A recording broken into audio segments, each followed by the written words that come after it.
Welcome to part 2 of my 3-part sump pump wire repair video. The next part, I think where we left off, we had opened it. I had showed you the use of the butt connectors in the rewiring. From there, taped the wires, trying to seal them as good as possible. I'd also I would be remiss if I did not mention the information regarding the dielectric oil was given to me by Jan Michael, and I appreciate that information. What I'm going to do next is use something I've never used. It's water weld, made by JB Weld. I've used JB Weld products before, just never the water weld. And the reason I'm going to use this is I'm going to seal the top hole, and it is my hope that that's going to do a couple things. It's going to add a little bit of strength to the wire in case it does get tugged on. I'm still going to encourage people not to lift it by the wire. But it should help to one, seal the water from getting in, seal the oil from getting out, and at the same time, again, add a little bit of strength to the cord itself. I'd originally tried this with a silicone. It was the craziest thing I've ever seen. I put the silicone in over a week ago, and it is still completely wet. I used the same brand of silicone in the past and had no issues with it. Just going over to get a paper towel, or be stepping out of the frame. Still in the kitchen. So all I can imagine is that they forgot to use the activator in the caulk. I'm just totally baffled by it. So I'm going to take the JB Weld. The directions say basically take a piece the size you need. I don't know the best way to do that. I'm going to pause this because if I use a kitchen knife out of the drawer, I'm probably going to have something thrown at me. So just one moment, I'm going to grab something to cut this with. All right, I'm just going to use this beat up old knife I had laying around in the garage. Directions say basically to take what you would need. And then from that point, you work this putty in a fashion as to make it all a uniform color.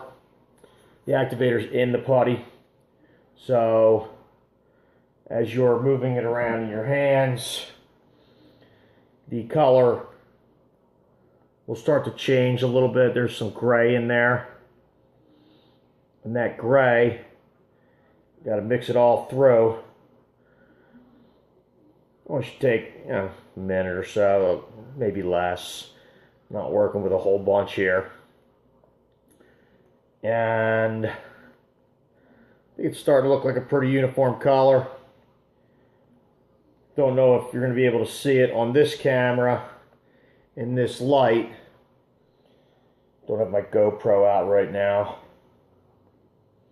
But it's certainly got a little bit different color than the outside white. It's more the consistency of the inside gray color.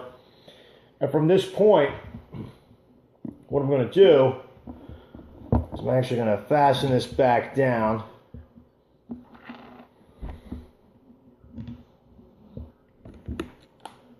With the nut runner, the impact. And I'm going to start putting this in to the hole in question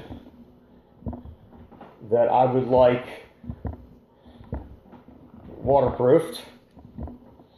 Kind of work it in there, shove it around. Definitely going to need some more to have the result I desire. So I'm going to work that in, work it in. You can see at this point I'm going to move the camera and be able to see that the hole's not quite as filled as I would like it.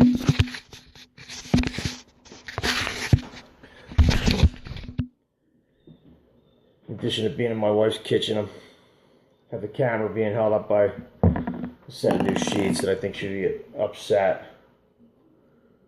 I got the underwater weld on them. And again, just gonna grab a little bit more of this. Once I get this mixed, I'll be right back. I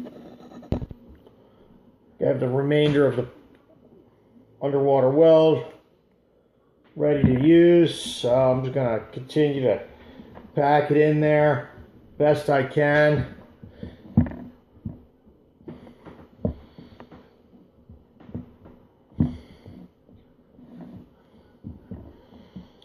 Should get me right about there.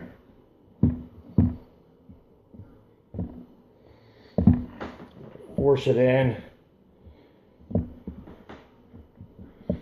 It's all done. I'll take a look at it from underneath. The way my holes are under here, I don't believe I should have any issue with it going through into the motor area. I want that to stay kind of in the middle there. So what I'm going to do is I'm going to take this wire, bring it up, get it nice and in the middle where I want it. And I'm going to set these needle nose vice grips very loose because I don't want to damage the wire when I put them in, when I attach the wire to the tool here. Now, this dries pretty quick. I'm going to go out and work on my back lawn, and it should be pretty much ready to go at the end of that. So I'm not going to worry too much about my wife yelling at me for leaving this in the kitchen. Again, it's only going to be here for a few minutes.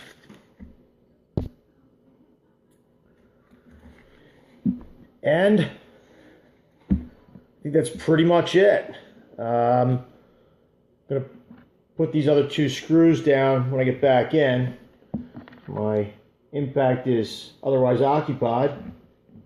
And I look forward to giving this a shot. I'll see you in about an hour.